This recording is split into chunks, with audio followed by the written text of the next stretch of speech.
Hello good morning दोस्तों। आज आप लोगों को हम पढ़ाने वाले हैं केमिस्ट्री का चैप्टर 1। उसमें मैंने थ्योरी पार्ट पूरा कंप्लीट करा चुके हैं, आप जाकर के वीडियो में देखिएगा।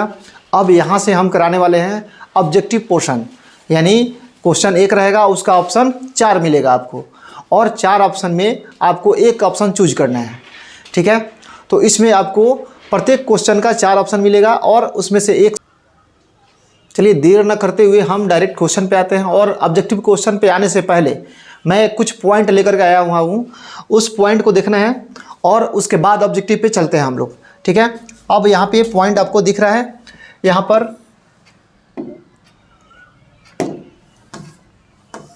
देखिए। अब सबसे पहला पॉइंट आपको दिख रहा है यहाँ पर, जब कोई पदार्थ अकेले ही या किसी अन्य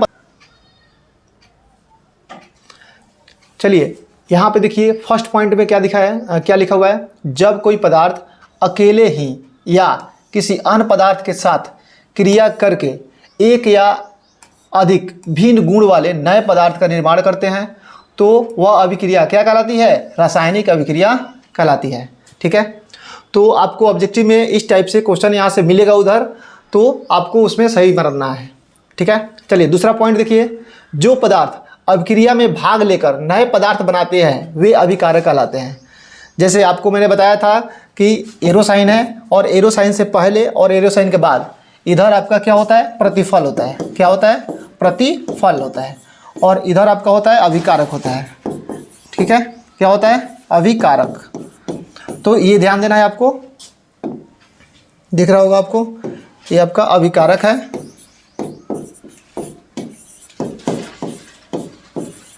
अभिकारक, और ये प्रतिफल होता है। क्या होता है? प्रतिफल। ठीक है, तो यहाँ पे क्या हो रहा है, जो पदार्थ अभिक्रिया में भाग लेकर नए पदार्थ बनाते हैं वे क्या कहलाते हैं? अभिकारक कहलाते हैं। अब यहाँ पर आपका रहता है, जैसे मान लीजिए कि H2 + O2, ये दो आपका पदार्थ है, ये दोनों मिल करके क्या बनाते हैं? ये आपका रिएक्शन में यहाँ पे प्रतिफल बनाएंगे, तो ये भाग ले रहे हैं, यहाँ पर भाग ले रहे हैं किस में? अभिकारक, अभिक्रिया में भाग ले रहे हैं, तो ये क्या कहलाते हैं? अभिकारक कहलाते हैं। ठीक है, यानी किसी भी अभिक्रिया में जो पदार्थ भाग लेते हैं उसको क्या कहते हैं? हम अभिकारक कहते हैं। क्लियर? इतना आपको समझ में आया? चलिए अब उसके बाद हम देखते हैं नेक्स्ट पॉइंट जो हमारा यहाँ पर है, हाँ तीसरा, अभिकारकों के साथ अभिक्रिया के फलस्वरूप बने नए पदार्थ प्रतिफल कहलाते हैं। जैसे मैंने अभी बताया कि इधर वाला पोर्शन को हम क्या बोलेंगे? अभिकारक, और ये जैसे दोनों मिल करके यहाँ पर नया पदार्थ बनाएंगे इसको हम बोलेंगे प्रतिफल। ठीक है, जैसे आपको यहाँ पे तीसरा लाइन में लिखा हुआ है, अभिकारकों के साथ अभिक्रिया के फलस्वरूप बने नए पदार्थ क्या कहलाते हैं? प्रतिफल कहलाते हैं। ठीक है, तो इधर जो बन के आएगा आपका प्रतिफल होगा। जैसे ये आपका रिएक्शन करके आएगा इधर, तो ये बनेगा H2O, तो ये आपका ये क्या हो गया? ये प्रतिफल के रूप में आया, नया पदार्थ बन के एक आ गया आपका। ठीक है, चलिए उसके बाद चौथा पॉइंट क्या कर रहा है यहाँ पर, देखिए रासायनिक अभिक्रिया। यहाँ पर देखिए रासायनिक अभिक्रिया में अभिकारक के परमाणुओं के बीच के बंधन टूटते हैं और प्रतिफल के परमाणुओं के बीच के नए बंधन बनते हैं। ठीक है,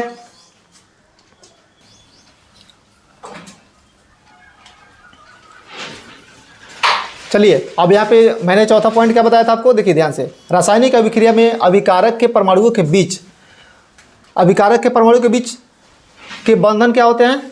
टूटते हैं, और प्रतिफल के परमाणुओं के बीच नए बंधन बनते हैं। जैसे यहाँ पे ये क्या होता है, ये यहाँ पे टूटने का काम कर रहा है, ये दोनों आके यहाँ पे जुटेगा। ठीक है, तो यही यहाँ पे बात बताया गया इसमें, और इसमें ज़्यादा कुछ नहीं है। ठीक है, चलिए अब इसके बाद हम देखते हैं नेक्स्ट पॉइंट।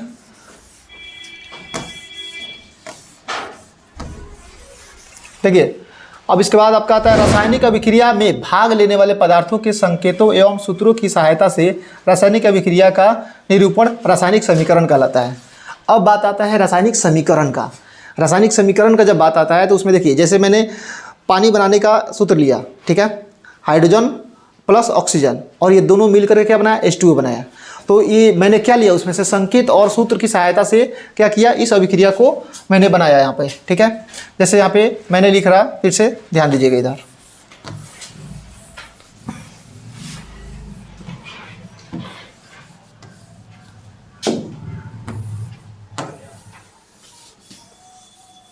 देखिए पॉइंट के अकॉर्डिंग आप समझिए यहाँ पे तो बिल्कुल क्लियर समझ में आएगा।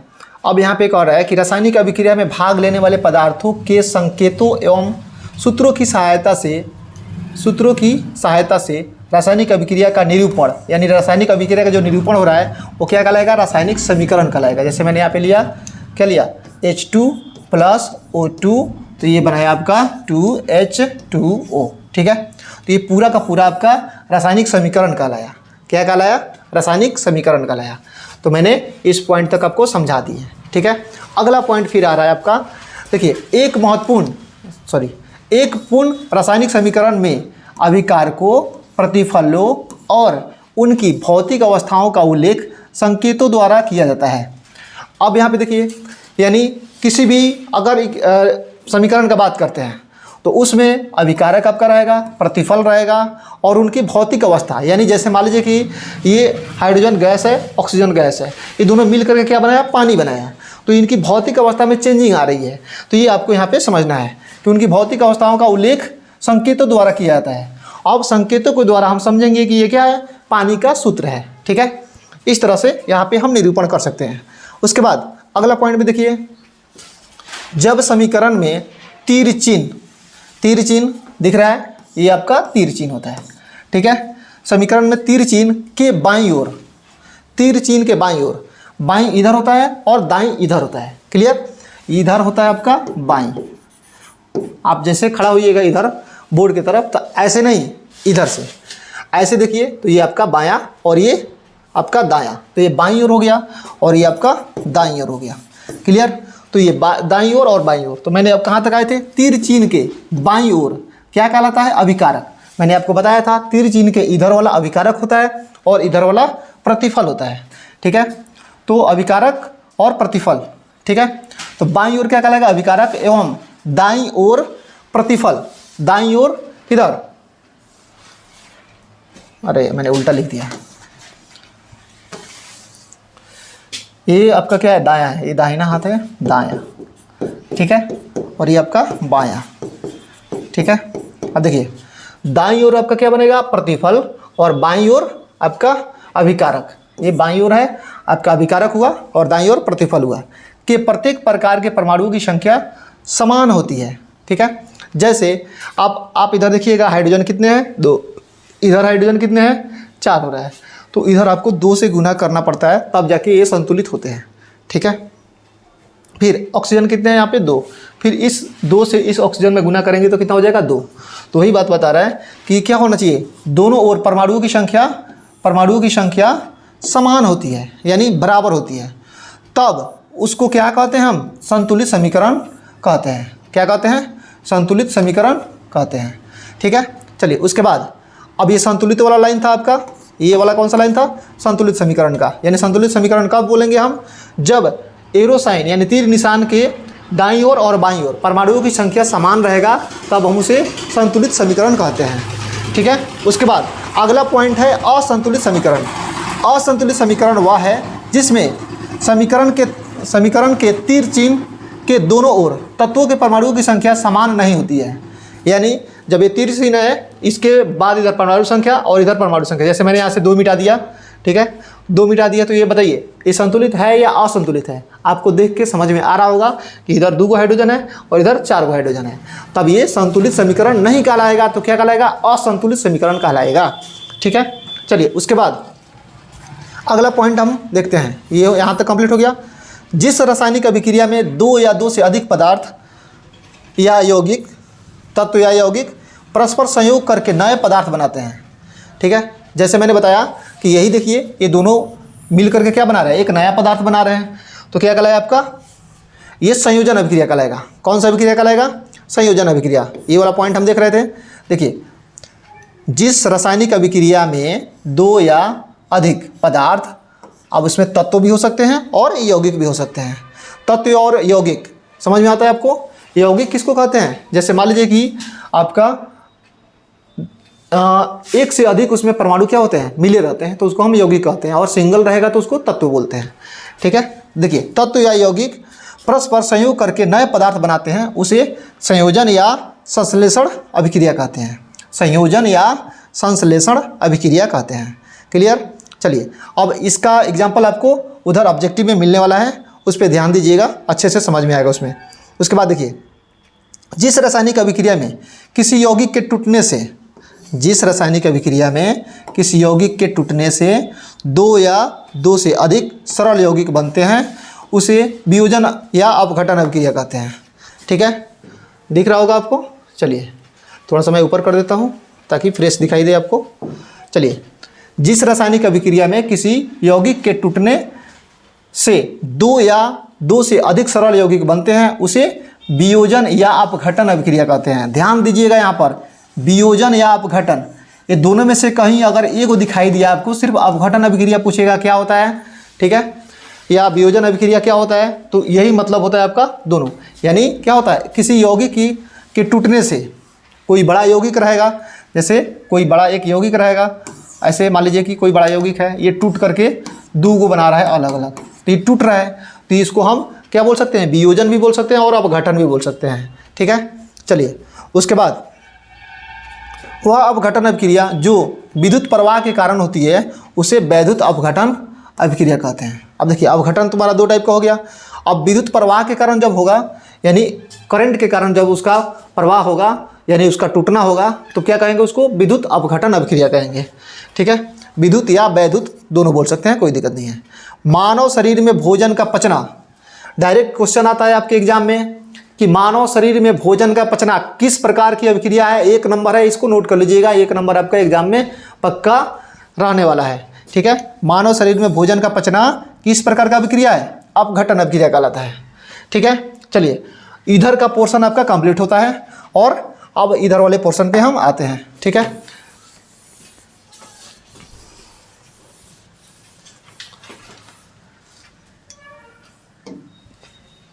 चलिए अब ध्यान दीजिए इधर, किसी अधिक क्रियाशील धातु द्वारा कम क्रियाशील धातु या फिर से लिखिए,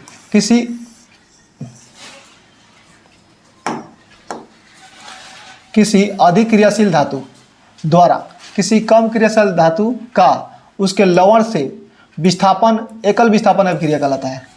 अब देखिए, एकल विस्थापन अभिक्रिया मैंने एक अभिक्रिया आपको समझाए हैं, बहुत बेहतरीन समझाए हुए हैं, एक बार और मैं आपको समझाना चाहता हूँ। ठीक है, देखिए जैसे मान लीजिए कि आपका कोई रिएक्शन है, ठीक है, जैसे मैं रिएक्शन लेकर के ही समझाता हूँ, उसके बाद समझ लीजिएगा उस पर। ठीक है, अब देखिए, अब इसमें कोई रिएक्शन आपको दिख रहा है, वैसे एकल विस्थापन अभिक्रिया में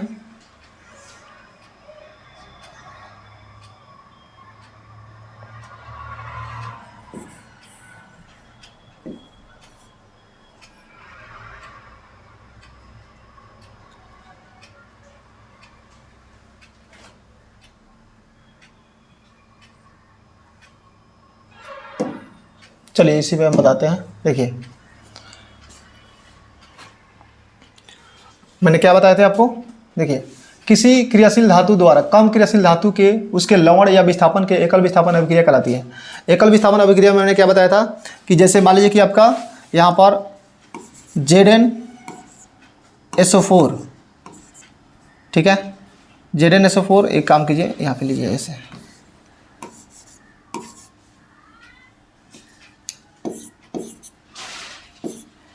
Cu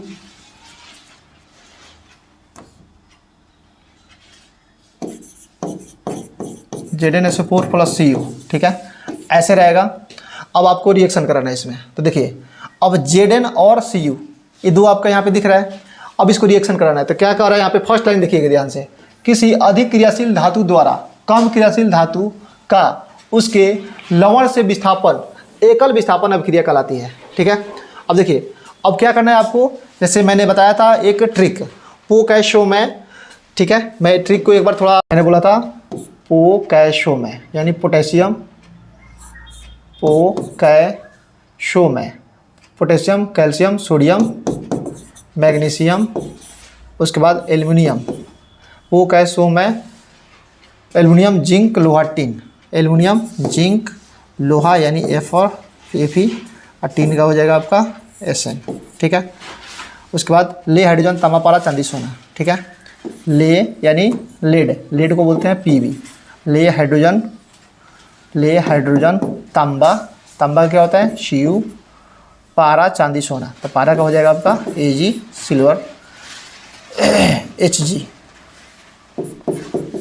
Hg, ले हाइड्रोजन, तांबा, पारा, चांदी, सोना Au। ठीक है, अब इतना चीज़ आपको दिख रहा है इस पर, देखिए पूरा ऊपर तक कर देते हैं ताकि आपको क्लियर समझ में आ जाएगा। ठीक है, मेरा एक ट्रिक था पोटैशियम है, यानी पो से आपका पोटेशियम होता है। ठीक है, कैल्शियम पो कै, सोडियम है तो सो मै, पोटैशियम है। उसके बाद एल्युमिनियम, जिंक, लोहा, टिन, ये चार को आप एक साथ बोलना है, एल्युमिनियम, जिंक, लोहा, टिन। उसके बाद लेड यानी लेड होता है, तो यहाँ पे लेड डी को साइलेंट कीजिएगा, ले हाइड्रोजन, तांबा, पारा, चांदी, सोना, ले हाइड्रोजन, तांबा, पारा, चांदी, सोना। ठीक है, अब यहाँ से देखिए मैंने ये लिखने का तरीका क्या बताया आपको कि इसका जो क्रियाशीलता होता है ये घटते आता है ऊपर से। ठीक है, जो टॉप में है उसका क्रियाशीलता अधिक है और धीरे धीरे नीचे आएंगे तो क्रियाशीलता कम होते जाएगा। तो आप देखिए इसमें सबसे क्रियाशीलता किसका ज़्यादा है, पोटेशियम का है, उसके बाद कैल्शियम का, उसके बाद सोडियम का, मैग्नीशियम का, एल्युमिनियम का, जिंक का, उसके बाद फेरस का, उसके बाद टिन का होता है Sn। ठीक है, तो देखिए मैंने जो रिएक्शन अभी लिखे हैं आपके सामने उस पे लेके आते हैं। Zn आपको दिख रहा है कहाँ पे है, किससे, Cu से ऊपर है, तो इसमें और इसमें क्रियाशीलता किसका ज़्यादा होगा, ये वाला पोर्शन इसके नीचे रहेगा। ठीक है, इसलिए मैंने साइड में लिखा है ताकि आपको समझ में आ जाए। तो Zn Cu से अधिक क्रियाशीलता है, तो वही मैंने आपको यहाँ पे रिएक्शन में आपको लिखे हुए हैं। देखिए ध्यान से, ZnSO4 + Cu, जैसे अब ये रिएक्शन करेगा तो क्या होगा, अब Zn जो है क्या है, अधिक क्रियाशील है किससे, एक सेकेंड, मैंने उल्टा लिख दिया यहाँ पे CuSO4 होगा, क्या होगा CuSO4 और यहाँ पे हो जाएगा Zn। तब जैसे यहाँ पे देखिएगा कि Zn क्या है, इससे अधिक क्रियाशील है। ठीक है,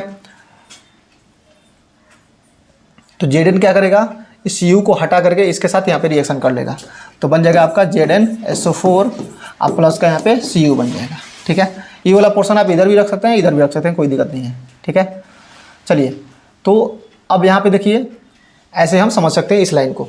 चलिए अगला, जिस रासायनिक अभिक्रिया में दो यौगिक अपने आयनों का विनिमय या आदान प्रदान करते हैं वह उभय विस्थापन अभिक्रिया कहलाता है। अब जैसे दो यौगिक आएगा आपका और दोनों यौगिक में क्या होगा, आयनों का आदान प्रदान होगा, आयनों का आदान प्रदान होगा, उसे हम क्या कहेंगे उभय विस्थापन अभिक्रिया, या इसी को हम कहते हैं द्विविस्थापन अभिक्रिया या डबल डिस्प्लेसमेंट रिएक्शन। ठीक है, जैसे मैंने आपको एक एग्जांपल में बता रहा हूँ, यहाँ पे ध्यान से देखिए, और इसको अवक्षेपण अभिक्रिया के साथ भी हम लिख सकते हैं। ठीक है, जैसे देखिए अब मैं आपको बता रहा हूँ यहाँ पे,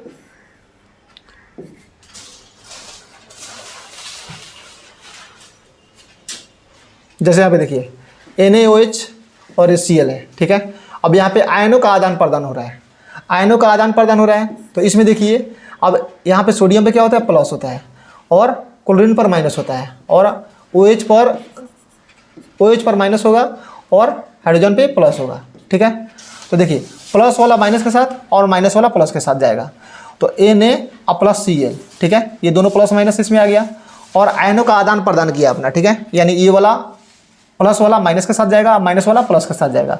ठीक है, तो इसी को हम क्या कहते हैं, डबल डिस्प्लेसमेंट या उभय विस्थापन अभिक्रिया, या इसको द्विविस्थापन अभिक्रिया भी हम कहते हैं। उसके बाद आइए अवक्षेपण अभिक्रिया।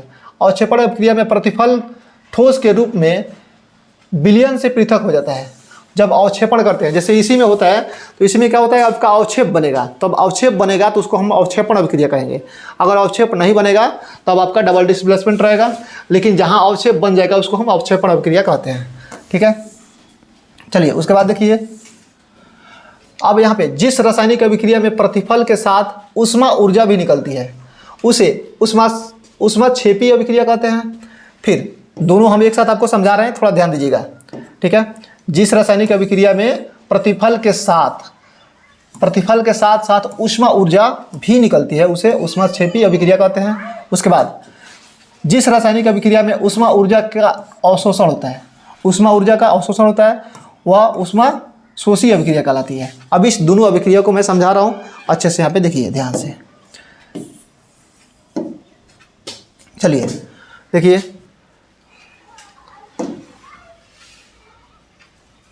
दिख रहा होगा आपको। चलिए अब देखिए, मैंने बताया ऊष्माक्षेपी और ऊष्माशोषी अभिक्रिया। ऊष्माक्षेपी और ऊष्माशोषी अभिक्रिया में देखना है आपको कैसे है। यहाँ पे देखिए, अब ऊष्माक्षेपी अभिक्रिया और ऊष्माशोषी अभिक्रिया। ऊष्माक्षेपी का कहने का मतलब वहाँ से ऊष्मा का क्या होगा, निष्कासन हो गया, यानी ऊष्मा वहाँ से निकल करके दूर दूर तक जाएगा, फैलेगा, ठीक है। और ऊष्माशोषी में क्या होगा, ऊष्मा चारों तरफ से आकर के वहाँ पे इकट्ठा होगा, ठीक है। इस रिएक्शन को अच्छे से समझना है। जैसे देखिए, मैंने यहाँ पे बर्फ़ का एक टुकड़ा रखा हुआ है, ठीक है, और यहाँ पे एक जलता हुआ आग है, ठीक है, जल रहा है और वहाँ पे बर्फ़ है। तो देखिए, अब सबसे पहले मैं ऊष्माशोषी का बात कर रहा हूँ। किसका? ऊष्माशोषी, यानी ऊष्मा का शोषण कैसे होता है। जैसे मान लीजिए कि अगर आप फ्रिज से एक ठंडा का बोतल निकाल के रख दिए, एकदम पूरा चिल्ड है, ठीक है, जैसे उसको रखिएगा तो बाहरी वातावरण से जितना गर्म हवा है, गर्म हवा सब उसके पास आएंगे। किसके पास? ठंडा के पास, ठीक है। ठंडा बोतल है, जैसे मान लीजिए कि गर्मी का मौसम है, ठीक है, गर्मी का मौसम है, तो जहाँ पे ठंडा होगा वहीं पे ना सब कोई जाएगा। जितने भी लोग मतलब धूप में टहल रहे हैं या कहीं घूम रहे हैं, रोड पे चल रहे हैं, और कहीं एक बड़ा सा पेड़ दिखाई दिया जहाँ पे छाया है, खूब ठंडा है, ठीक है, वहाँ पे देखना कि काफ़ी लोग वहाँ पे आ जाता है। तो जितना लोग गर्मी में घूम रहा था इधर उधर, सब कोई क्या हुआ, वहाँ पर आकर के इकट्ठा हो गया। तो उसी तरह समझिए कि बोतल पानी का रहता है और पानी का बोतल जो है एकदम चिल्ड है, एकदम ठंडा है पूरा, ठीक है। तो जितना भी तुम्हारे आसपास का हवा रहेगा वो सब के सब क्या होगा, उसके पास आकर के इकट्ठा होगा। और इकट्ठा होने के बाद जैसे अब मान लीजिए कि कुछ आपका हवा है, तो हवा में नमी रहता है, थोड़ा थोड़ा पानी रहता है उसमें, ठीक है। तो वही पानी आकर के इकट्ठा होके बोतल के पास क्या होगा, जैसे मान लीजिए कि बोतल आप रख देते हैं यहाँ पे, ठीक है, यहाँ पे आपका बोतल है, ठीक है, आपने बोतल रख दिया और यहाँ पे पानी आपका गिर जाता है। लेकिन बोतल से पानी कम नहीं होता है, लेकिन यहाँ पे पानी आपको दिखाई देता है। ये पानी आया कहाँ से? तो ये पानी आपका आया एटमॉस्फेयर से, यानी वायुमंडल से। जितना भी आपका हवा में थोड़ा सा नमी रहता है, छोटे छोटे कण रहते हैं वाटर का, पानी का, वो सब इकट्ठा होकर के यहीं पे आकर के गिरते हैं।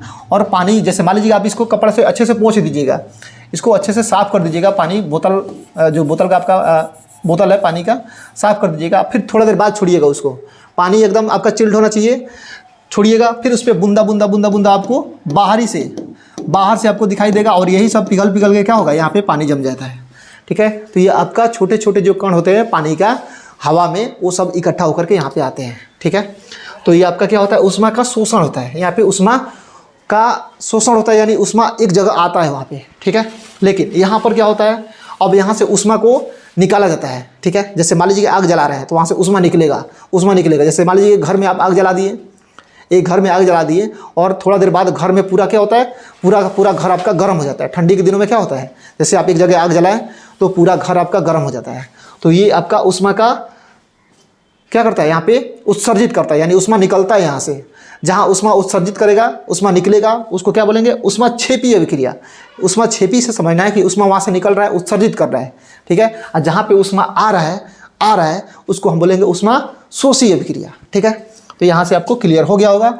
चलिए अब हम चलते हैं अपने नेक्स्ट पॉइंट पे। देखिए, अब यहाँ पे ऊष्माक्षेपी और ऊष्माशोषी दोनों हो गया क्लियर। चलिए उसके बाद आइए, जिस रासायनिक अभिक्रिया में किसी पदार्थ का ऑक्सीजन के साथ सीधे संयोग होता है वह ऑक्सीकरण अभिक्रिया कहलाता है, ठीक है। अब जिस अभिक्रिया में क्या होता है, ऑक्सीजन का सीधा संयोग हो जाता है, सीधा संयोग हो जाए, यानी ऑक्सीजन जाके वहाँ पे जुट गया, तो क्या कहलाएगा, ऑक्सीकरण अभिक्रिया कहलाएगा। इसका भी मैं एक डिटेल बताता हूँ आपको। किसी यौगिक से हाइड्रोजन का निष्कासन ऑक्सीकरण अभिक्रिया कहलाता है, ठीक है। चलिए ये यहाँ तक पोर्शन आपको मैं समझाता हूँ, और उसके बाद पूरा का पूरा एक साथ मैं आपको क्लियर कर देता हूँ कि कैसे ये चल रहा है। उसके बाद देखिए, ऑक्सीकरण एवं अवकरण अभिक्रियाएं सदैव साथ साथ होती है। ये बहुत ज़्यादा इंपॉर्टेंट पॉइंट है, याद रखिएगा। इसी को हम क्या बोलते हैं, रेडॉक्स अभिक्रिया। क्या बोलते हैं, रेडॉक्स, यानी लाल बैल बोलते हैं। रेड मतलब लाल, ऑक्स मतलब बैल, ठीक है। तो लाल बैल अभिक्रिया बोलेंगे इसको। तो देखिए, ऑक्सीकरण और अवकरण अभिक्रियाएं सदैव साथ साथ होती है, यानी दोनों एक साथ होता है, तो हम उसको क्या बोलते हैं, रेडॉक्स अभिक्रिया बोलते हैं, क्लियर। उसके बाद देखिए, जिस पदार्थ का ऑक्सीकरण होता है, यानी किसी पदार्थ का ऑक्सीकरण हुआ, ऑक्सीकरण करने का मतलब वहाँ पे ऑक्सीजन का संयोग हुआ, ठीक है, उसको हम क्या बोलेंगे, अवकारक, वह अवकारक कहलाता है। यानी ऑक्सीकरण हो रहा है वहाँ पे, यानी ऑक्सीजन का संयोग हो रहा है, उसको क्या बोलेंगे? अवकारक कहेंगे। ठीक है, जिस पदार्थ का अवकरण होता है वह ऑक्सीकारक कहलाता है। ठीक है, ये दोनों यहाँ पे देखिए, जिस पदार्थ का ऑक्सीकरण होता है वह अवकारक कहलाता है। ठीक है, और जिस पदार्थ का अवकरण होता है वह ऑक्सीकारक कहलाता है।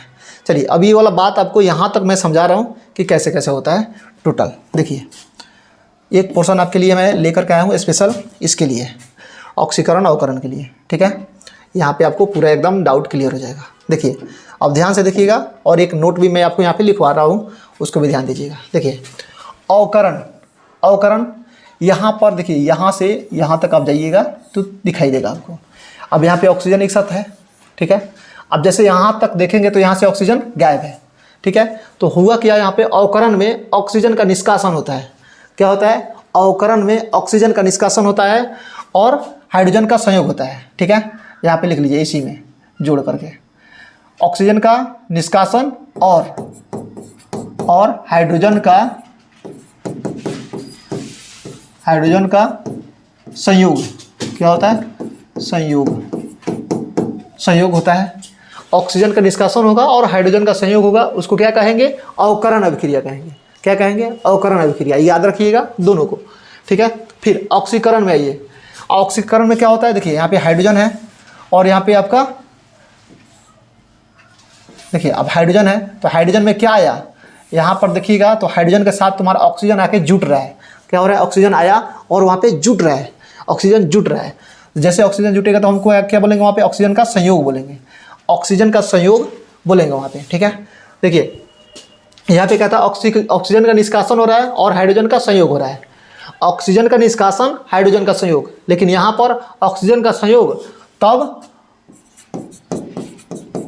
अब यहाँ पे संयोग एक हो रहा है ऑक्सीजन, तो हाइड्रोजन क्या हो जाएगा? निष्कासन होगा, यानी हाइड्रोजन का निष्कासन। ठीक है, हाइड्रोजन का निष्कासन हो जाएगा। ठीक है, तो देखिए अब ध्यान से इसको देखिएगा तो ये दोनों आपको समझ में आ जाएगा। आप ऑक्सीकरण और अवकरण। ठीक है, ऑक्सीकरण में क्या होगा आपका? ऑक्सीजन का संयोग और हाइड्रोजन का निष्कासन। अवकरण में क्या होगा आपका? ऑक्सीजन का निष्कासन और हाइड्रोजन का संयोग होगा। ठीक है, सेम वही यहाँ पे है। देखिए, ऑक्सीकरण है, ऑक्सीकरण में क्या हुआ? यहाँ पे हाइड्रोजन का निष्कासन हो रहा है, यहाँ पे H2S है, यहाँ से हाइड्रोजन आपका गायब हो गया। ठीक है, और यहाँ पे देखिए अवकरण है, तो अवकरण में क्या है? आपका Cl2 है, तो यहाँ पे H2 आके जुट रहा है। तो अवकरण ऊपर था, इसमें हाइड्रोजन का संयोग हो रहा है, और आपका ऑक्सीकरण नीचे है, तो ऑक्सीकरण में क्या हो रहा है? आपका यहाँ पे हाइड्रोजन का निष्कासन हो रहा है। बिल्कुल आपको क्लियर यहाँ पे समझ में आ गया होगा। ठीक है, चलिए उसके बाद अब हमारा अगला टॉपिक इस पे देखते हैं। नीचे देखिए, ऑक्सीकरण अवकरण अभिक्रिया को रेडॉक्स अभिक्रिया भी कहते हैं। जैसे मैंने यहाँ पे अभी बताया है, वही बात यहाँ पे आपको दिख रहा है। ठीक है,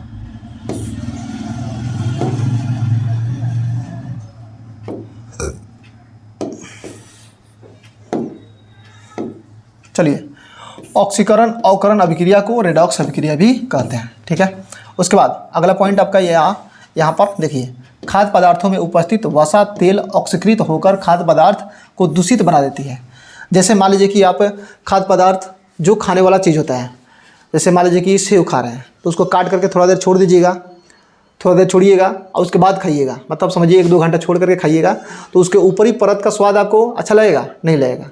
जैसे कोई भी, अगर मान लीजिए आप सब्जी निकाल दीजिए, ठीक है, चावल निकाल लीजिए, सब्जी निकाल दीजिए, और उसको 1-2 घंटे के लिए वैसे ही खुला छोड़ दीजिए। खुला छोड़ने के बाद खाइएगा तो उसका स्वाद आपका कैसे है? थोड़ा भी उसमें टेस्ट नहीं दिखाई देगा। लेकिन अगर खाना निकालते समय आप खा रहे हैं तो उसका टेस्ट, और 2 घंटा बाद उसका खाइएगा, उसका टेस्ट क्या होता है? बिल्कुल अलग हो जाता है। तो वही बात यहाँ पे कह रहा है कि खाद्य पदार्थों में उपस्थित वसा तेल का ऑक्सीकृत होकर खाद्य पदार्थ को दूषित बना देता है, यानी उसमें से आपको दुर्गंध आने जैसा हो जाता है। जैसे छोड़ दीजिएगा खुला तो क्या होगा?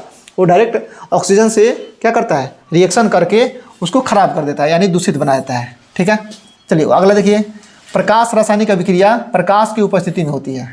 अब प्रकाश रासायनिक अभिक्रिया जैसे आएगा तो क्या होगा? प्रकाश की उपस्थिति में होगा। ठीक है, जैसे मैंने इस पर आपको पिछले वीडियो में बना चुके हैं, उसको जाके देख लीजिएगा। किसी पदार्थ के ऑक्सीजन में जलने की प्रक्रिया दहन कहलाती है। अगर कोई आपसे पूछता है कि दहन क्या होता है, तो आपको बताना है किसी पदार्थ के ऑक्सीजन में जलने की प्रक्रिया दहन कहलाती है। यानी कोई भी पदार्थ ऑक्सीजन में जब जलेगा, जैसे मान लीजिए ये मार्कर है, मैं अगर इसको जला रहा हूँ, ठीक है, तो ऑक्सीजन इसके पास में है, ठीक है, तब ये क्या कहलाएगा, ये दहन कहलाएगा, यानी दह रहा है, मतलब दहन कहलाएगा, यानी जल रहा है, ठीक है। चलिए अब उसके बाद अगला टॉपिक देखिए, कोई भी पदार्थ अपने ज्वलन ताप से कम ताप पर नहीं जलता है, ठीक है। अब मान लीजिए कि हमारे पास एक ले लेते हैं आपको, तो मान लीजिए कि हमें एक बड़ा सा मोटा सा लकड़ी ले लेते हैं, मोटा सा सिल्ली ले लेते हैं। अब क्या कहेंगे, उसमें एक माचिस का तिल्ली लगा के ऐसे उसको आग लगाएंगे, उसमें पकड़ेगा, नहीं पकड़ेगा। अगर उसी को फाड़ करके, यानी छोटा छोटा पार्ट करके तब माचिस का तिल्ली जलाएंगे उसमें, तो क्या होगा, वो जल्दी पकड़ लेगा आग उसमें। तो यही कहलाता है यहाँ पर कि किसी पदार्थ के जलने में वायु की उपस्थिति आवश्यक होती है। कोई भी पदार्थ अपने ज्वलन ताप से कम ताप पर नहीं जलता, यानी ज्वलन ताप से कम ताप पर नहीं जलेगा, जितना उसको जलने के लिए है। जैसे मान लीजिए पेपर है, ठीक है, मेरे पास एक किताब है, ठीक है, एक किताब है, और किताब को मैं ऐसे मोड़ करके, ठीक है, पूरा मोड़ करके इस पर माचिस जलाएंगे तो जलेगा, नहीं जलेगा, ठीक है, हल्का फुल्का जल के ख़त्म हो जाएगा। लेकिन अगर यही क्या करेंगे, इसको पेज बाई पेज निकाल करके उसको जलाएंगे तो क्या होगा, वो जलना चालू कर देगा। तो इसका ज्वलन ताप जितना होगा उससे कम ताप पे नहीं जलेगा, कभी नहीं जलेगा, ठीक है। चलिए वही मान लीजिए कि अगर मोटा सा सिल्ली है, अगर मैं बड़ा सा एक लुकाड़ा बांध लिया, ठीक है, मतलब एक मोटा सा लकड़ी लेके उसमें कपड़ा बांध के उसमें मिट्टी का तेल डाल के तब जला दिया, तब ले जाकर जलाएंगे उसको, तो धाएँ दे पकड़ लेगा उसमें आगे। लेकिन वही माचिस के तिल से जलाएंगे तो नहीं जलेगा, ठीक है। ये यहाँ पे कहानी थी। चलिए अब ये पोर्शन आपका होता है कंप्लीट।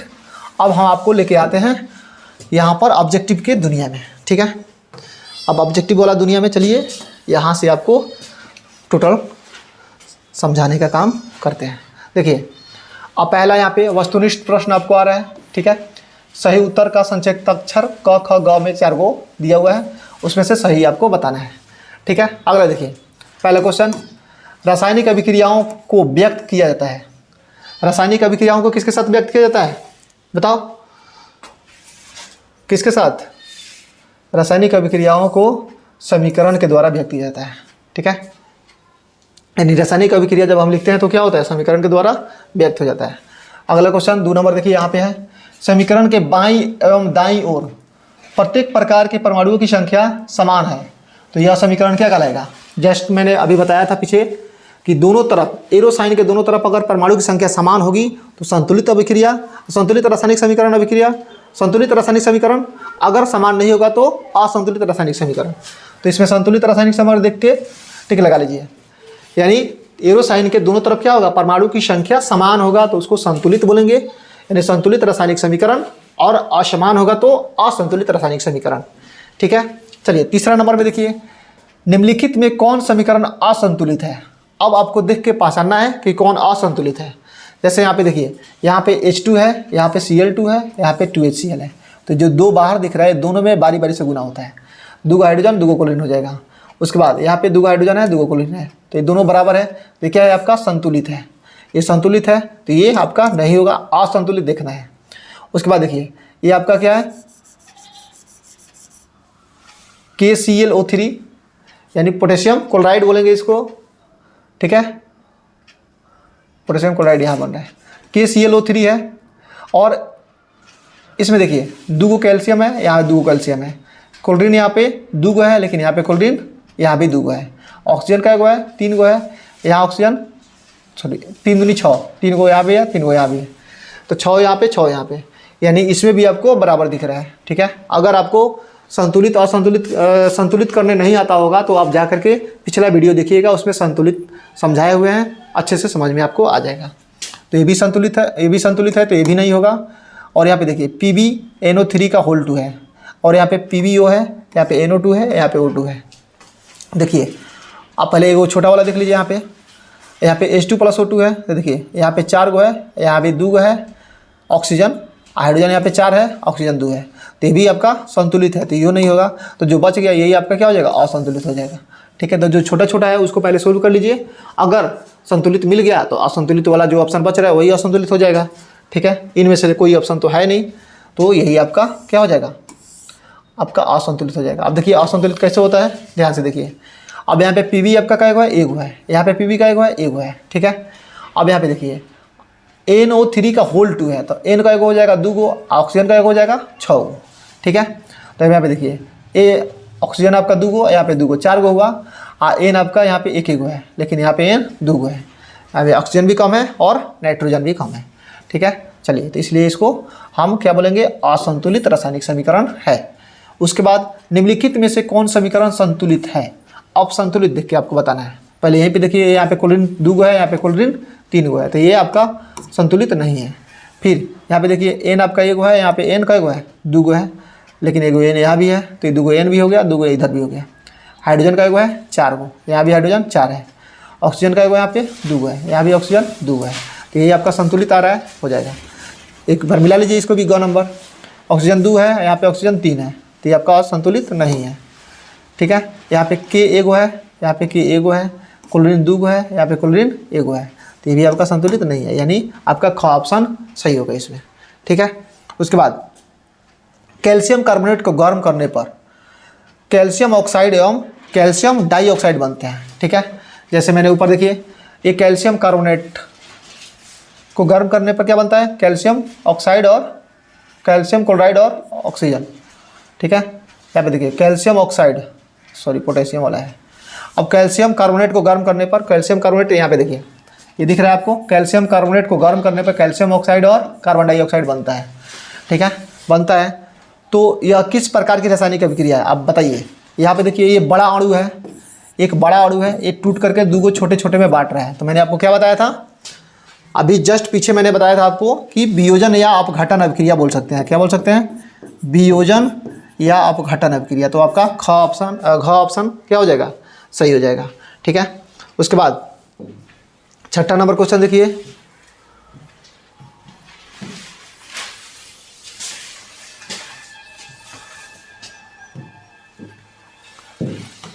छठा नंबर क्वेश्चन देखिए। 6ठा नंबर क्वेश्चन क्या कह रहा है, क्लोरोफिल और सूर्य प्रकाश की उपस्थिति में पौधे वायु से कार्बन डाइऑक्साइड एवं पृथ्वी से जल ग्रहण करके अपना भोजन तैयार करते हैं, यह किस प्रकार की अभिक्रिया कहलाती है। तो देखिए, जब भी ऐसे आपका अभिक्रिया दिखाई दे जिसमें सूर्य प्रकाश हो और पौधा हो, ठीक है, तो ये प्रकाश रासायनिक अभिक्रिया कहलाता है। क्या कहलाता है, प्रकाश रासायनिक अभिक्रिया कहलाता है, यानी आपका ख ऑप्शन सही हो जाएगा। उसके बाद अगला क्वेश्चन, सिल्वर नाइट्रेट के जलीय विलयन में सोडियम क्लोराइड का जलीय विलयन डालने पर अविलय सिल्वर क्लोराइड विलयन से पृथक हो जाता है, इस अभिक्रिया को क्या कहते हैं, ठीक है। तो देखिए, अब जैसे सिल्वर नाइट्रेट को जलीय विलयन में डालेंगे तो वहाँ पे आपका क्या होगा, अविलय होकर क्लोराइड विलयन पृथक होकर इस अभिक्रिया को क्या कहेंगे। तो देखिए, जब भी ऐसे अभिक्रिया आएगा आपका सिल्वर नाइट्रेट, ठीक है, और सोडियम क्लोराइड, तो इसमें आपका अवक्षेप बनता है, ठीक है, इसमें अवक्षेप बनता है। तो जिसमें अवक्षेप आपको बनेगा उसको क्या कहेंगे, अवक्षेपण अभिक्रिया कहेंगे, ठीक है। अवक्षेप बनेगा तो उसको अवक्षेपण अभिक्रिया कहेंगे। तो यानी आपका इसमें ग ऑप्शन सही हो जाएगा, ठीक है। चलिए नेक्स्ट आते हैं 8 नंबर पे। 8 नंबर में देखिए, कह रहे हैं यहाँ पे सोडियम हाइड्रोक्साइड और हाइड्रोक्लोरिक अम्ल के बीच अभिक्रिया होने पर सोडियम क्लोराइड एवं जल बनते हैं। अब देखिए, जहाँ पे आपको सोडियम क्लोराइड और जल बनेगा, यानी लवण और जल बनेगा, तो उसमें आपको डायरेक्ट याद रखिएगा उदासीनीकरण अभिक्रिया होता है। क्या होता है, उदासीनीकरण अभिक्रिया। कब, जब आपको लवण और जल बनेगा तब सोडियम क्लोराइड बने या कुछ और बने, पोटेशियम क्लोराइड भी बन सकता है, ठीक है। तो सीधे याद रखिएगा, लवण और जल बनेगा उसको क्या बोलेंगे हम, क्या बोलेंगे, उदासीनीकरण अभिक्रिया बोलते हैं, यानी आपका ख ऑप्शन इसमें सही हो जाएगा। और उसके बाद देखिए, अब यहाँ पे 9 नंबर क्वेश्चन में निम्नलिखित में रेडॉक्स अभिक्रिया कौन सी है। अब रेडॉक्स अभिक्रिया देखना इसमें, तो रेडॉक्स अभिक्रिया में मैंने क्या बताया था कि आपका ऑक्सीजन का संयोजन और हाइड्रोजन का निष्कासन दोनों साथ साथ होना चाहिए, यानी अवकरण और ऑक्सीकरण अभिक्रिया दोनों एक साथ होगा, उसको हम क्या बोलेंगे, रेडॉक्स अभिक्रिया बोलेंगे। देखिए, तो देखिए यहाँ पे टूट रहा था, ये वियोजन अभिक्रिया था आपका, ठीक है। लेकिन अब यहाँ पे देखिए ZnO+C है, तो यहाँ पे ऑक्सीजन का क्या होगा, निष्कासन होगा, ऑक्सीजन का निष्कासन होगा, यानी ऑक्सीजन यहाँ से टूट रहा है, तो ये आपका हो सकता है। और उसके बाद देखिए, अब इसमें चेक कीजिए एक बार, कैल्शियम ऑक्साइड है और हाइड्रोक्लोरिक अम्ल है, ठीक है। तो इसमें कहीं कुछ हो रहा है, अब यहाँ से ऑक्सीजन का निष्कासन होगा तो फिर यहाँ पे क्लोरीन आपका जुड़ रहा है आके, ठीक है। क्लोरीन जुटना नहीं चाहिए, सिर्फ ऑक्सीजन हट रहा है तो ऑक्सीजन का ही हटना यहाँ पे रहना चाहिए, ठीक है। उसके बाद फिर यहाँ पे देखिए, ये आपका है सोडियम हाइड्रोक्साइड, यहाँ पे हाइड्रोक्लोरिक अम्ल है, ठीक है, सोडियम हाइड्रोक्साइड और हाइड्रोक्लोरिक अम्ल है। तो इसमें भी आप देखिए इसका आयनों का आदान प्रदान हो रहा है। तो आयनों का आदान प्रदान रेडॉक्स अभिक्रिया तो नहीं कहलाता है। तो आपका एक ही ऑप्शन इसमें बच रहा है जो ख वाला है, जिसमें ऑक्सीजन का निष्कासन हो रहा है, तो वही आपका रेडॉक्स अभिक्रिया कहलाएगा, ठीक है। एक भी इसमें क्रिया होगा, जैसे हाइड्रोजन का संयोग हो या हाइड्रोजन का निष्कासन हो या ऑक्सीजन का संयोग हो या ऑक्सीजन का निष्कासन हो, तो रेडॉक्स अभिक्रिया कहला सकता है, कोई दिक्कत नहीं है। उसके बाद 10 नंबर देखिए, निम्नलिखित में ऊष्माक्षेपी अभिक्रिया कौन होती है। अब मैंने आपको बताया था कि ऊष्माक्षेपी जिसमें से ऊष्मा ऊर्जा निकलेगा, ऊष्माशोषी जहाँ पे ऊष्मा ऊर्जा क्या होगा, अवशोषित होगा, उसको बोलेंगे। तो देखिए अब यहाँ पर आप रिएक्शन देख करके समझिए, यहाँ पे माइनस का, यहाँ पे जूल रहे चाहे कैलोरी रहे, आपको समझना है ये ऊष्मा है। तो ऊष्मा आपका बाहर है या अंदर है, ये देखना है। एरो साइन के अगर बाहर रहेगा तो आपको बोलना है ऊष्माक्षेपी अभिक्रिया, और एरो साइन के पहले रहेगा तो उसको बोलेंगे ऊष्माशोषी अभिक्रिया। तो ये माइनस में है, जब एरो साइन के इधर लाएंगे ये बराबर समझिएगा, यानी बराबर के इधर जब आएगा तो ये प्लस में हो जाएगा, तो ये आपका क्या कहलाएगा, ऊष्माशोषी अभिक्रिया। लेकिन हमें ऊष्माक्षेपी अभिक्रिया बताना है। तो देखिए अब यहाँ पर देखिए, यहाँ भी आपका प्लस है, प्लस कैलोरी है, तो ये भी क्या हो जाएगा, ऊष्माशोषी। लेकिन यहाँ एरो साइन के बाद आपको कैलोरी वाला दिख रहा है, इतना कैलोरी आपको उसमें जा रहा है, तो ये आपका क्या कहलाएगा, ऊष्माक्षेपी अभिक्रिया कहलाएगा। फिर इसमें एक ऑप्शन है आपका इनमें से कोई नहीं, तो इनमें से कोई नहीं, अगर तीनों नहीं रहता तब डालते हैं, लेकिन हमको एक ऑप्शन मिल गया ख ऑप्शन, तो हमारा क्या हो जाएगा, इसमें सही हो जाएगा ये, ठीक है। उसके बाद देखिए अब यहाँ पे देखिए क्या हो रहा है, कह रहा है कि निम्नलिखित में से कौन ऑक्सीकारक है। ऑक्सीकारक कहने का मतलब क्या हुआ, ऑक्सीकारक में मैंने क्या बताया था, ऑक्सीजन का संयोग होगा, ठीक है। ऑक्सीकारक में ऑक्सीजन का संयोग होगा और हाइड्रोजन का निष्कासन होगा। क्या होगा, ऑक्सीजन का संयोग हाइड्रोजन का निष्कासन होगा। देखिए ऑक्सीजन का संयोग कहाँ पे हो रहा है, ठीक है, देख के बताइए। तो आपके यहाँ पे ख ऑप्शन दिखाई दे रहा है, ऑक्सीजन का संयोग हो जाएगा ऑक्सीकारक, ठीक है। उसके बाद निम्नलिखित में अवकरण गुण प्रदर्शित करता है।